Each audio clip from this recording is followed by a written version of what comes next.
Have you ever felt a chill run down your spine, not because of a threat you could see, but because of something you sensed, something lurking just beneath the surface of a relationship, a friendship, or even a family bond? There are people in this world whose danger is not loud or obvious, but silent and suffocating. Carl Jung warned us about them, calling them the most insidious and lethal presence you might ever encounter. They don't storm into your life with chaos. Instead, they slip in quietly, wearing the mask of normalcy. They smile at you, listen to your stories, make you feel seen and important. All the while, behind that gentle exterior, they are carefully constructing a narrative in which you are nothing more than a pawn, a piece to be moved, broken, or discarded whenever it suits their needs. The most unsettling part? You might already know someone like this.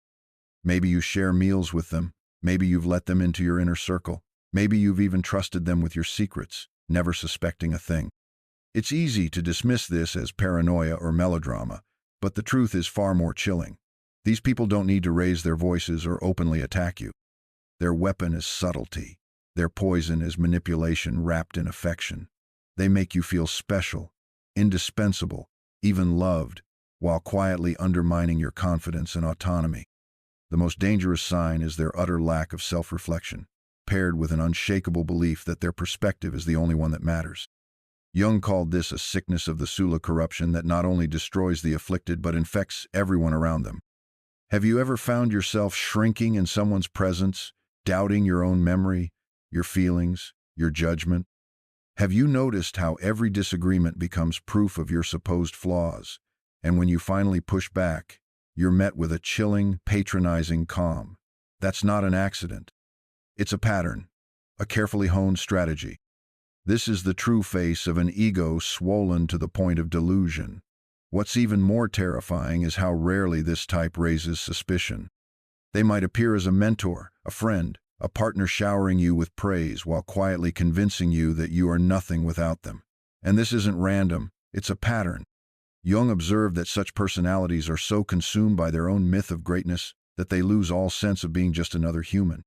For them, boundaries are insults, criticism is an attack, and any attempt to treat them as an equal is blasphemy. While you question yourself, they never do. They live in a fortress of certainty, convinced that all faults lie with others. If a name or face has come to mind, you're not alone. Sooner or later, we all encounter the inflated one, the person who never admits fault, who turns every conversation into a stage where they are always right, who makes you feel your existence is just an extension of theirs. What makes them truly dangerous is their total blindness to their own toxicity. They see themselves as a gift, a teacher, and your resistance as ingratitude. The more you try to escape, the tighter they weave their web of psychological dependence. Don't be fooled. This isn't the obvious arrogance of someone who shouts and threatens. It's something far more twisted. Jung explained that the inflated ego becomes an autonomous force, cold and predatory, yet never seeing itself as such. You won't find guilt or remorse in their eyes, only condescension. If you think you're immune, let me shatter that illusion. We are all vulnerable, because these people don't come with warning labels. They arrive disguised as saviors, allies, mentors. While you let your guard down, they study your fears, your emptiness, your longing for validation. That's how they conquer your will, not with violence, but with the seductive certainty that only they have the answers. And if you dare to question them, they'll accuse you of being ungrateful, ignorant, or cowardly. If they don't destroy you with direct attacks, they'll erode you with calculated silences and subtle gestures. Jung was clear.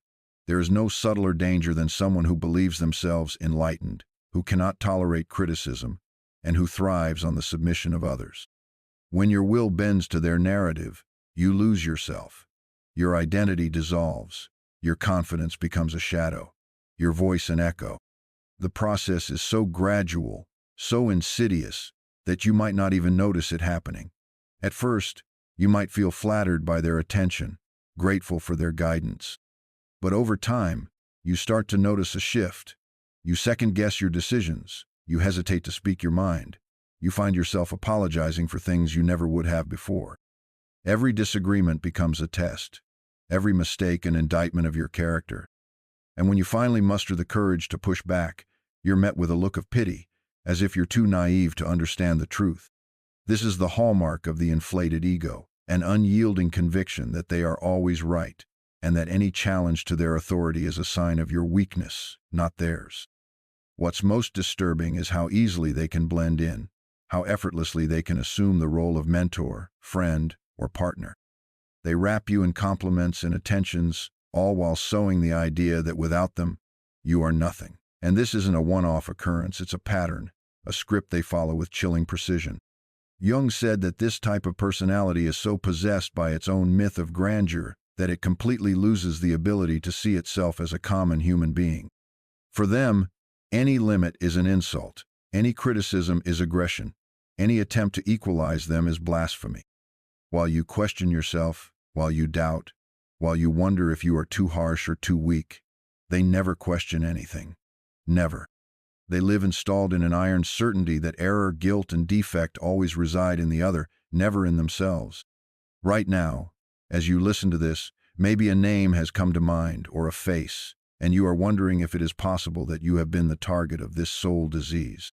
I tell you yes, because sooner or later we all cross paths with the inflated one, the one who never admits a mistake, the one who turns every conversation into a stage where he is always right, the one who makes you feel that your entire existence is an extension of theirs. And do you know what makes this person an absolute danger? That they have no awareness whatsoever of their own poison. On the contrary, they believe their presence is a gift. They believe they are teaching you something. They believe your resistance is ingratitude. And that is why the more you try to move away, the more effort they make to trap you in their web of psychological dependence. Don't be mistaken, this is not the typical arrogant personality that yells and threatens. It is something more twisted. Jung explained that the inflated ego becomes an autonomous entity, acting with the coldness of a predator who does not feel like a predator. And that is what confuses most. You won't see guilt in their eyes. You won't see remorse. You will see condescension. If you are thinking you would never fall into that trap, allow me to dismantle your pride. We are all vulnerable, all without exception. Because this type of person does not come with a warning stuck to their forehead. They come disguised as a savior, as an ally, as a mentor. And while you lower your guard, they study your fears, your emptiness, your desires for validation. That is how they conquer your will. Not with violence, but with the apparent certainty that only they possess the right answer.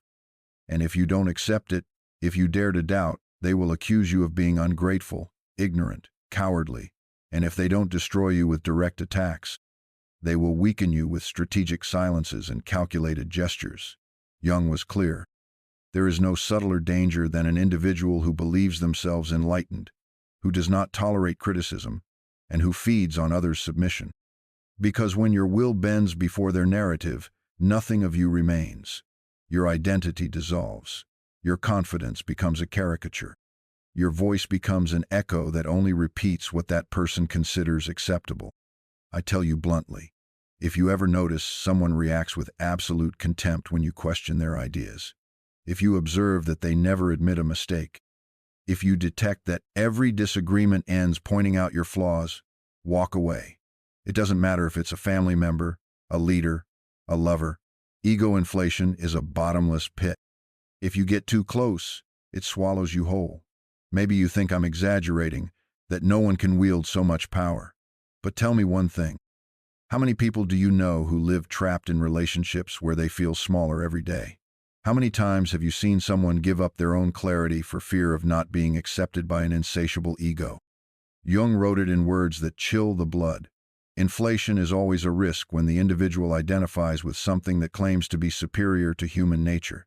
That is the essence of the danger. This type of person no longer considers themselves part of the same species as you. In their mind, they are above all judgment. And when someone believes they are above any moral limit, their capacity to harm is infinite. If you want to protect yourself, there is something you must engrave in your mind. No matter how much their certainty seduces you, no matter how brilliant their speech seems or how much they promise you, if they lack self-criticism, if they believe they are chosen, if they never admit a crack in their narrative, you are facing the most dangerous manifestation Carl Jung studied in his entire life. The ego inflated to madness, the psychic virus that contaminates everything it touches. Now, let's look deeper into how this danger doesn't just stay contained within one person. The person with the inflated ego rarely acts alone.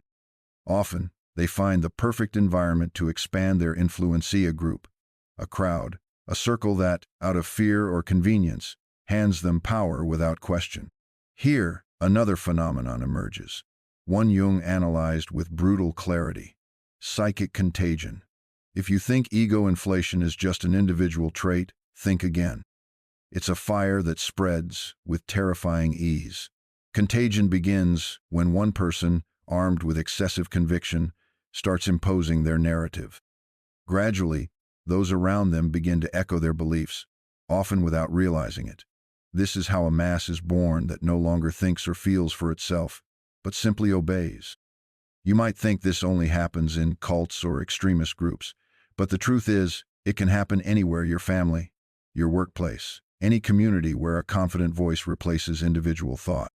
At first, it seems harmless, a bit of advice, a strong opinion, a recommendation, but soon that voice becomes the only valid reference. Debate turns to dogma, diversity to submission. Jung believed the human psyche craves certainty. Uncertainty is unbearable. So when someone offers definitive answers, most people feel relief. That relief is the hook. Behind the apparent clarity lies a trap, the voluntary surrender of your own judgment. What's most sinister is that psychic contagion doesn't require open coercion. There's no need for shouting or threats. All it takes is a gentle, persistent pressure that makes dissent feel like betrayal, independent thought like ingratitude, and setting boundaries like an act of hostility.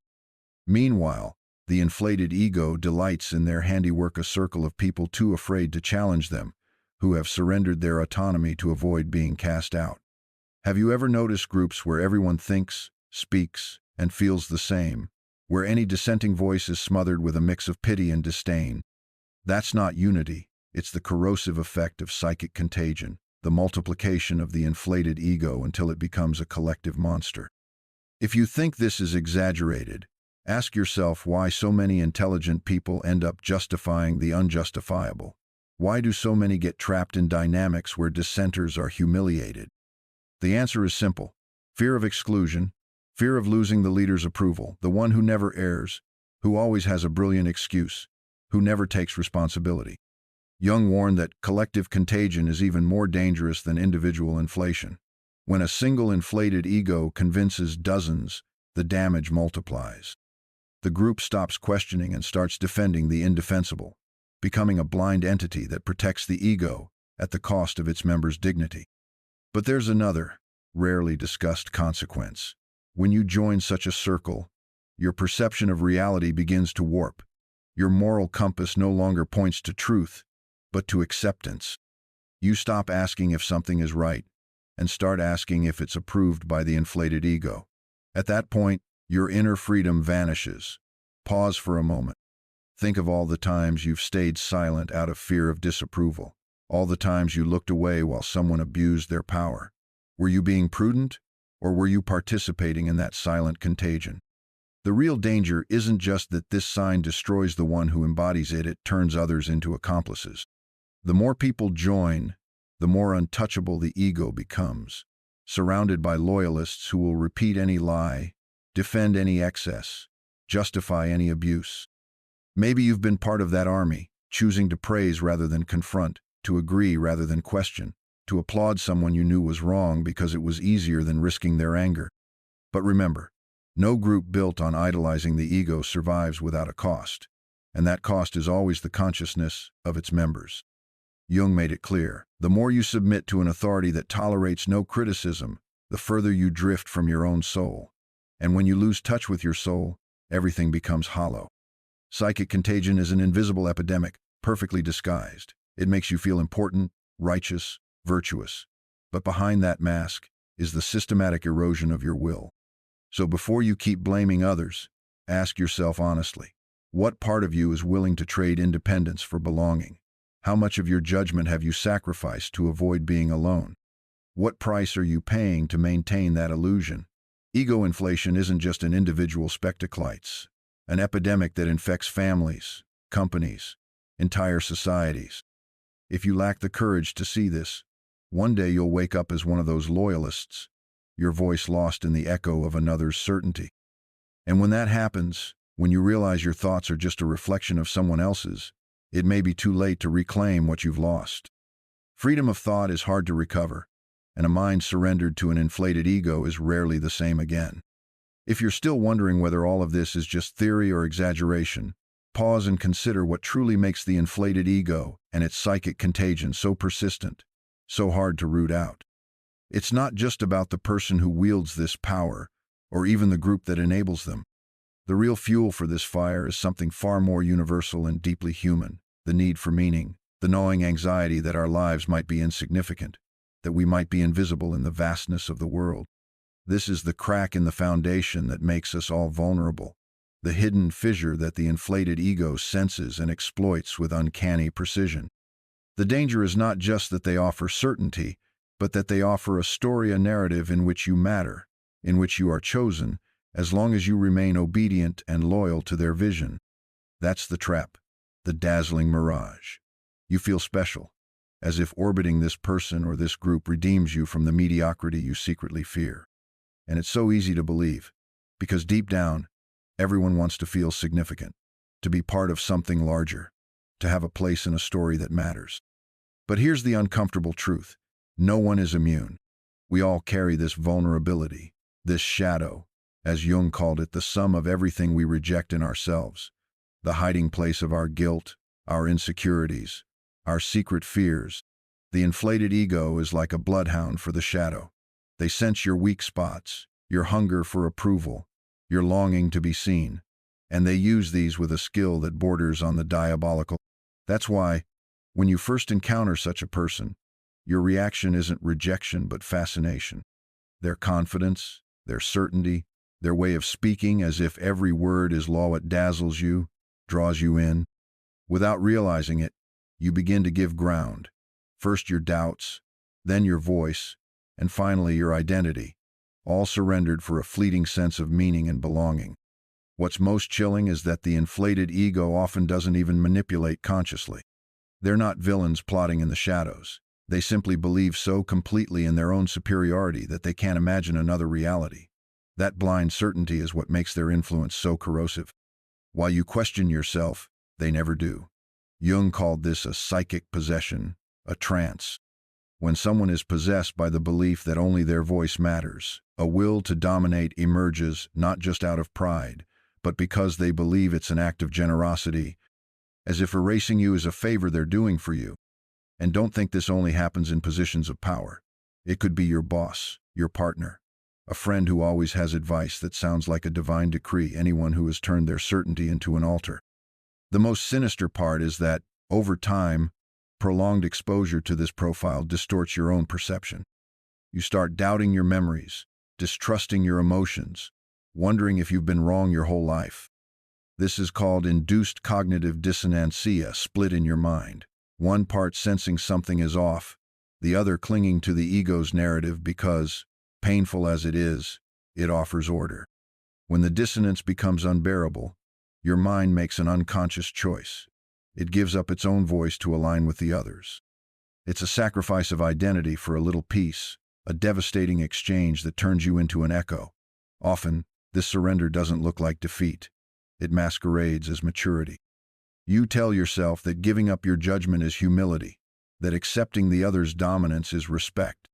You invent noble reasons to justify your surrender, because admitting you gave in out of fear would be too painful. Jung was blunt. Most of the world's evils come from our inability to face our own shadow. When your shadow terrifies you, you seek refuge in any authority that promises to ease your anxiety, even if the price is your inner freedom.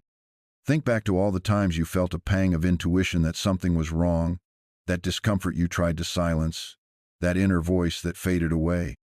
If you're honest, you'll see that your fragmentation began in that silence.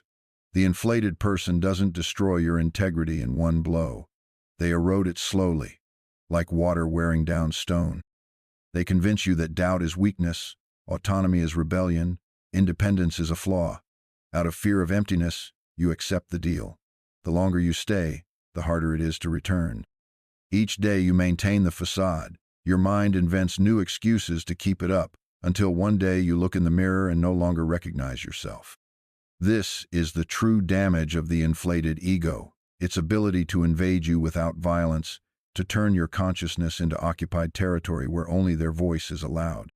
If you lack the courage to reclaim your judgment, you may spend your life in that invisible prison, mistaking it for a sanctuary.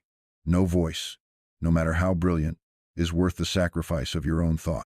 No external certainty is worth more than your right to doubt. The day you surrender your skepticism, you hand over the keys to your mind to the most dangerous predator, another's absolute certainty. Now, take a moment. Look around. Think about your recent conversations, the gestures, the silences, the glances that lingered a second too long. Ask yourself honestly, how many times have you yielded to a voice that didn't respect your conscience? How often have you swallowed your words to preserve the peace of someone who thinks they know everything? Here's the hardest truth. Live too long with someone else's inflation, and you inherit its seed. That toxic certainty, that impermeable conviction, is contagious. Sometimes, without realizing it, you start repeating the same pattern, with others becoming inflexible, unable to admit mistakes, clinging to a narrative where you are always right. That's how the disease spreads, turning victims into carriers. This is the darkest legacy of the inflated ego, its ability to multiply, generation after generation, relationship after relationship, forging invisible chains that turn you into what you once feared. When you realize the voice that used to crush you now lives in your own throat, the question is stark. What will you do with that part of yourself? No one emerges unscathed from the influence of absolute certainty. The wound is not just what they do to you, but what they teach you to do. If you've made it this far, remember this. Your judgment is sacred. Your ability to doubt is the last bastion of your freedom. If you give it up, you lose everything, even if you keep breathing. Maybe you feel a strange vertigo, as if the ground beneath you has cracked. That's good. It means you're not fully asleep.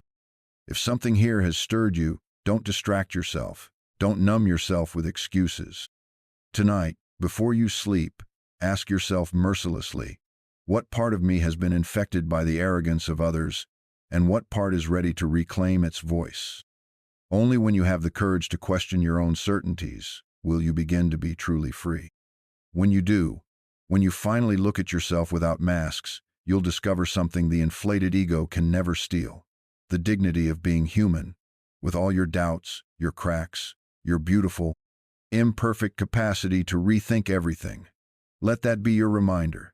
Your mind belongs to no one. Your conscience is not for rent.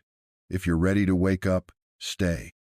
Next time someone tries to dictate your thoughts, look them in the eye and remember, arrogance disguised as wisdom always fears those who dare to doubt. So doubt fiercely, until the arrogance of others fades away. And when you finally reclaim your voice, you'll see the world and yourself with new eyes.